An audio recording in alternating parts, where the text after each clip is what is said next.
Mary's taken up to heaven, a chorus of angelic songs. Hallelujah, hallelujah,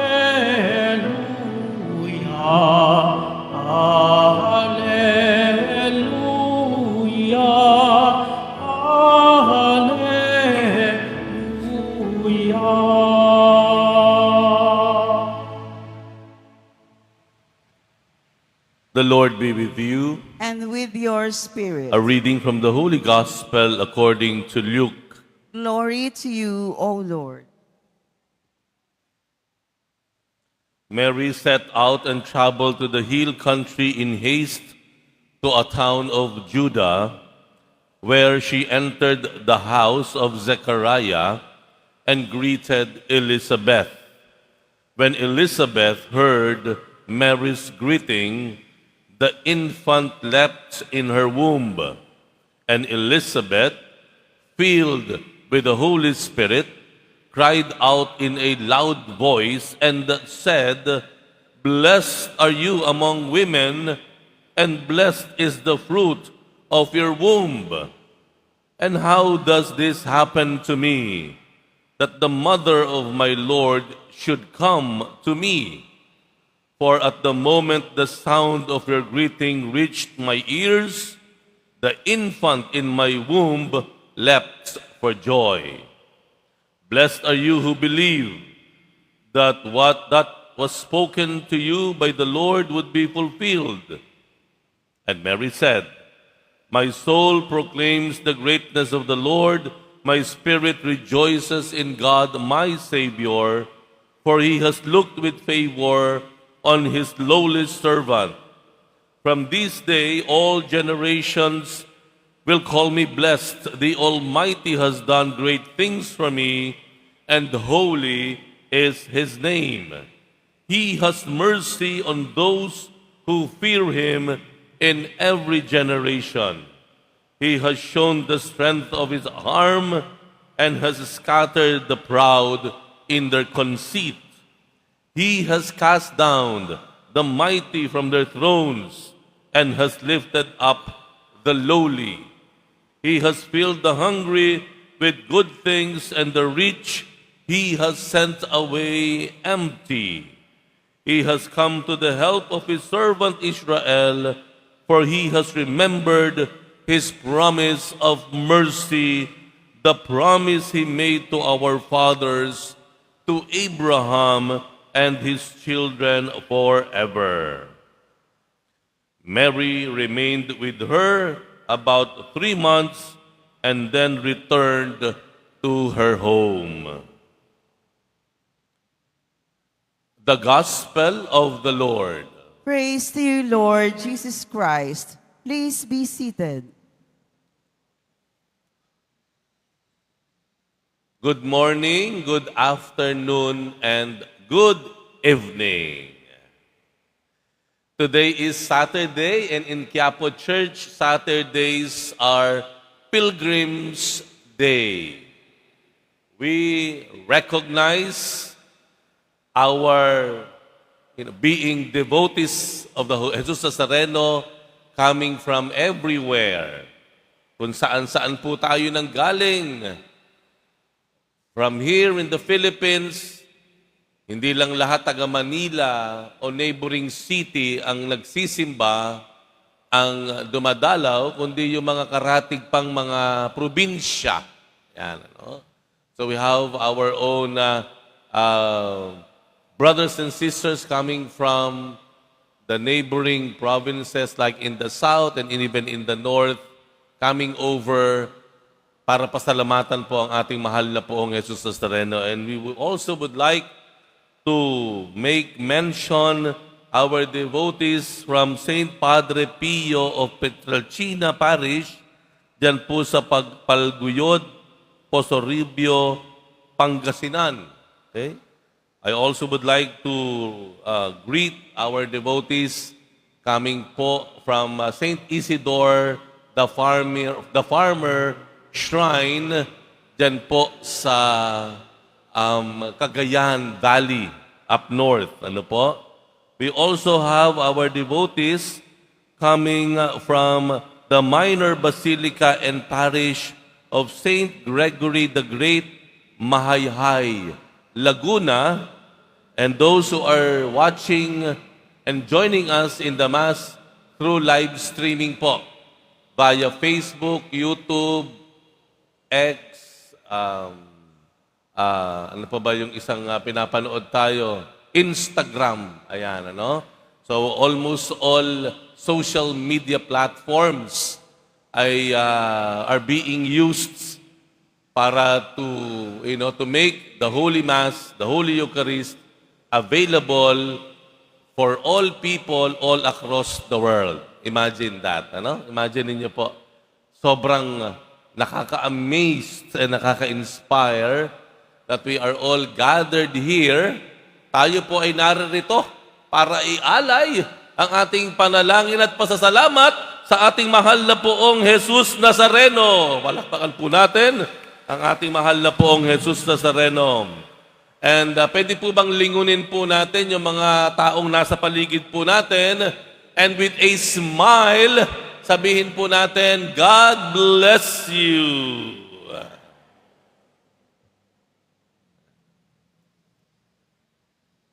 Today is a great feast.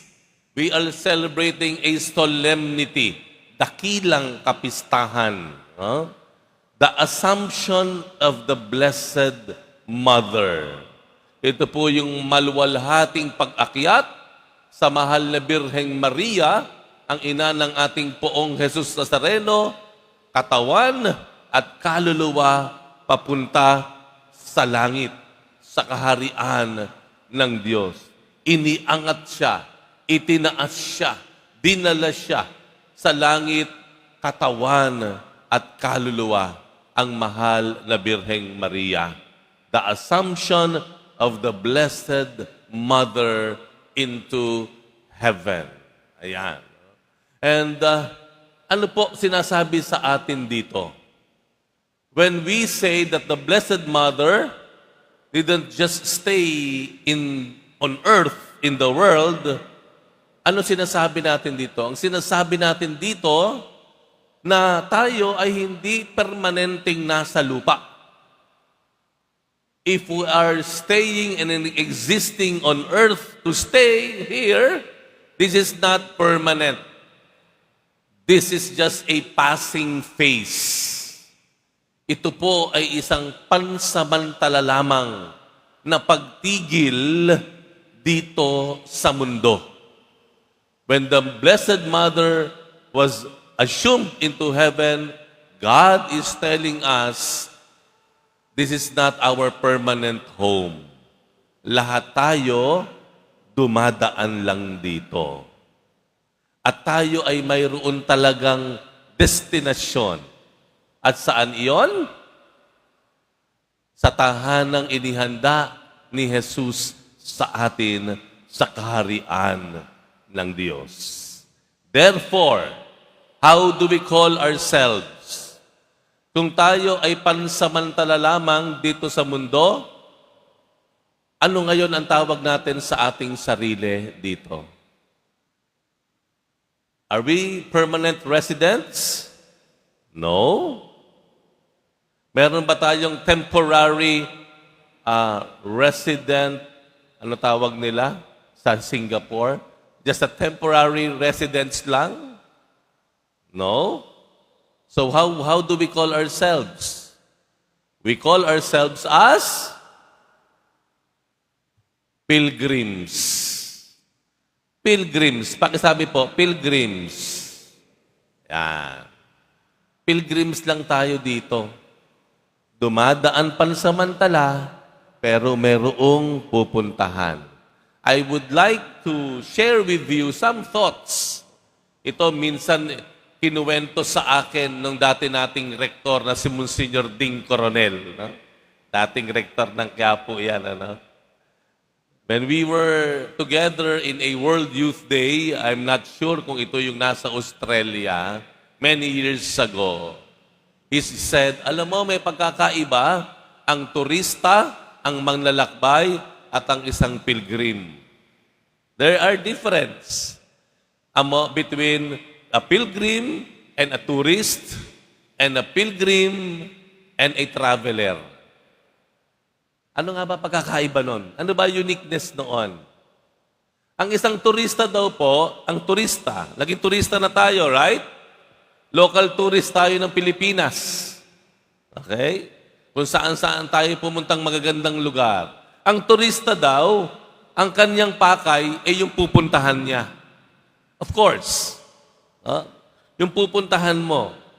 Merong magandang lugar, beach, may magandang lugar, up the mountains, in a very nature, virgin na lugar, yun ang ating gustong puntahan. So when we go there, we are tourists. Ang mga turista, ang gusto nilang mangyari, mapuntahan yung lugar. Makarating dun sa lugar na iyon. Turista ka eh. Gusto mong pumunta ng Boracay, you are called a local tourist. If you want to go in Davao, in the many beaches of Cebu, you are local tourist of Cebu or Davao. That's a tourist. You are up to see and to reach a certain destination. Doon ang gusto mo eh. Okay? Pero ano ibig sabihin ng traveler, manlalakbay? Ang uniqueness sa manlalakbay, ini-enjoy niya yung kanyang pagbabiyahe. Traveler eh. Yung mga traveler, not necessarily he's up to reach a destination. He just enjoy traveling. May ganun tao. Gustong-gustong maglakbay. He or she enjoys, flying. He enjoys land transportation. He or she enjoys sailing in a boat. Kasi gusto niya mag-travel lang ng mag-travel. No? Kahit yung pupuntahan niya paulit-ulit, napuntahan na niya, pupuntahan niya uli. Bakit? He or she enjoys traveling. Nakakilala ba kayo ng ganun tao? Kung ikaw yung taong gusto mo sa bahay na lang, minsan mapapakulot ang noo mo dun sa taong kaibigan mo, ano ka ba? Hindi ka ba napapagod sa biyahe? Ang tawag doon, traveler, no? He or she just enjoys looking around, seeing the sights while traveling. Ayan. So, yun po ang turista, ito yung traveler, manlalakbay. Ano naman yung pilgrims? Ayan, ano? Yung pilgrims po, pupunta siya doon sa destination niya, not just to visit and to see the place, but to return to a home. Pag nakita niyo po yung pagkakaiba, ang pilgrim, pupunta ako sa lugar na iyon, hindi dahil gusto kong makita yung lugar, hindi dahil para makita ko yung curiosity ko ano nangyayari doon.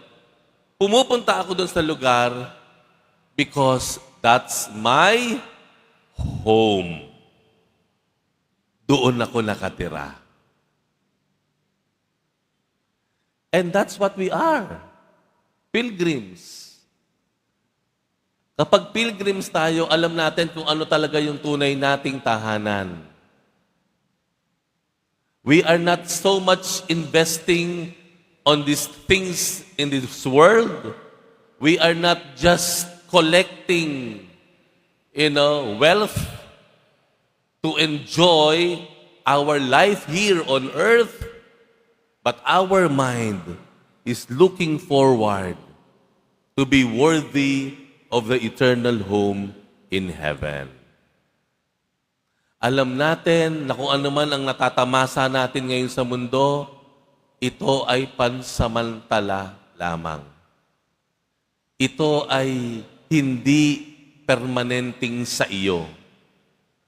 Kung ikaw ay nasa kapangyarihan ngayon, that's just temporary.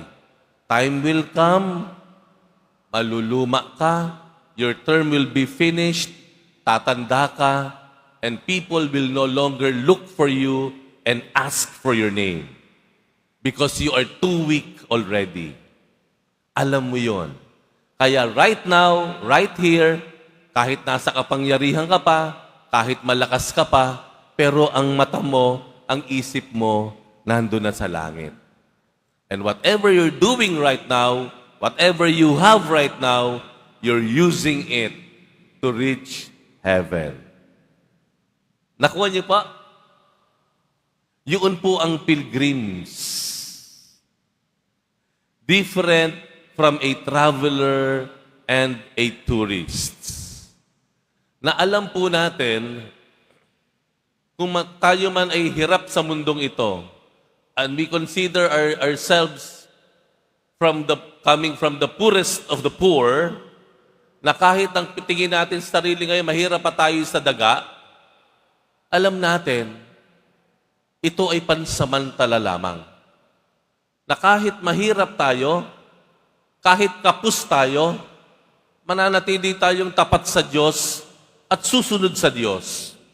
Dahil ang katapatan natin at ang pagsunod sa Diyos, ang siyang magiging daan natin para makauwi tayo sa tunay nating tahanan sa langit.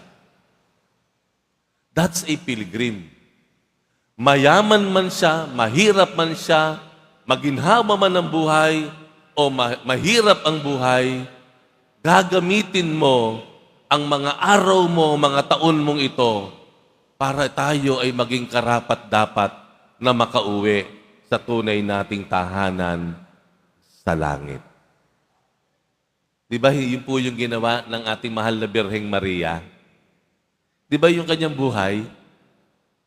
Ang mahal na Birheng Maria sa napakabata niyang edad, tinawag siya ng Diyos. Tinawag siya para maging ina ng magiging manunubos. Naging masaya naman si Maria nung siya ay ina ni Jesus, nung si Jesus ay bata-bata pa. I'm sure she enjoyed being a mother of Jesus dahil napakabait na bata itong si Jesus habang lumalaki. But Mary also has his own share of grief, of hardship, of pain. Dahil nung nagsimula ng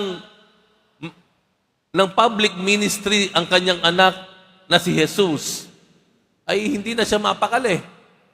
Hinahabol siya ng mga taga-tuligsa sa kanya. Pinararatangan siya ng iba't ibang mga kasinungalingan. Siya ay muntik-muntika ng patayin nung si Jesus ay nasa public ministry. And you can imagine how difficult and painful it is for a mother to see that. At hanggang yung sa pinaka-ultimatum, as a mother, nakita niya ang kanyang anak, tinotorture, pinapahirapan, hanggang ipinako sa krus at namatay. Mary has his own share of joys. She also had her own share of pain. Pero masaya man, malungkot, maghinhawa man o mahirap, ang mga taon na ginugol ng mahal na Birheng Maria ay ginamit niya para ipakita ang kanyang katapatan sa Diyos at ang pagsunod niya sa kalooban ng Diyos. Kung kaya't siya ay naging karapat-dapat na makauwi sa permanenteng tahanan sa langit. And she was assumed into heaven. Kahapon po, if I may tell you a story. No? Kahapon po, kasama ko po ay mag-asawa. Kakwentuhan ko po, mag-asawa. Alam po ninyo, hindi ko kayang ilarawan kung gaano sila kayaman. You know, paminsan-minsan nakakaharap talaga ako nung mayaman. Nakakaharap ako nung mas mayaman. Yung kausap ko po kahapon, sobrang yaman. Sobrang yaman. I know for a fact. Kasi nakikita ko yung kanilang mga tinutulungan. From all parts of the Philippines, tinutulungan nila. Mga simbahan, pagpapatayo ng simbahan, mga institutions, pagtulong sa mga communities, lalo na yung mga mahihirap. And they're spending millions and millions and millions and millions. Sabi ko nga sa sarili ko, hindi yata milyonaryo ito eh. Bilyonaryo yata ito eh. Pero hindi mo sila mahahalatang mayaman dahil kagaya siya nung katabi mo. Simple lang. Baka nga yung katabi mo, bilyonaryo yan eh. Hindi mo lang pinapansin eh. No? Simple. Walang bodyguard, walang ala-alahas, walang ganon. Simple lang po. Nakikipag-usap kahit kanino. For all you know, bilyonaryo pala. Pero, nung nagkukwentuhan kami, sabi ko sa kanila, alam nyo, I have been wondering, ano ba reason, bakit ganyan kayo ka-generous? Kasi hindi ko masukat yung inyong pagiging bukas palad eh. Lahat na lang tinutulungan nyo, sabay-sabay pa. Mind you hindi pa isa-isa, sabay-sabay tumutulong. And I said to them, I'm wondering, what is your reason behind your generosity? Behind your generosity. Ano ba ang dahilan? Sabi ko sa kanilang ganon. Alam niyo kung ano ang sagot nila ng mag-asawa? Hindi na po bago sa inyo. Pangkaraniwang sagot. Pero malalim. Ang sagot nila sa akin ay ito. Father, pag dumating na po ang oras na hindi namin alam na kami ay kukunin ni Lord, wala namang kaming madadala.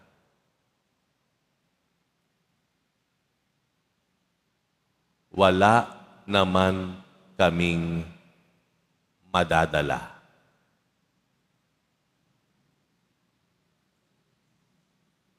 Wala naman kaming madadala.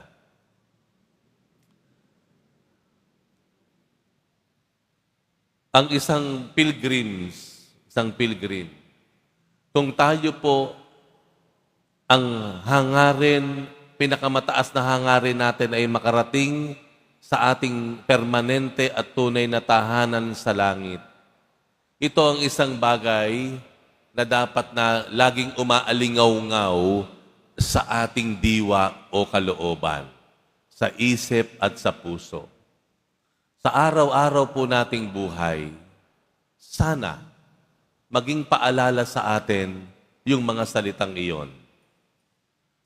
Mayaman ka man, mahirap ka man, maginhawa man ang buhay mo, nagdarahop ka man sa buhay, ano man ang estado mo sa buhay, nag-iisa ka man o may pamilya, lagi sana nang umaalingaw-ngaw sa ating kalooban.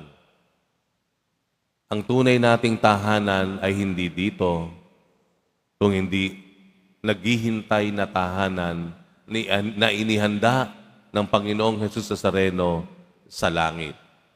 At kung ano man ang meron tayong hawak ngayon, kailanman sa bandang huli ay hindi natin madadala. Na kung ano man ang hawak at tinatamasa natin ngayon, gamitin na lang po natin para maging karapat-dapat tayo doon sa tunay nating tahanan sa langit. Sapagkat we are more than a tourist. We are more than a traveler. We are pilgrims.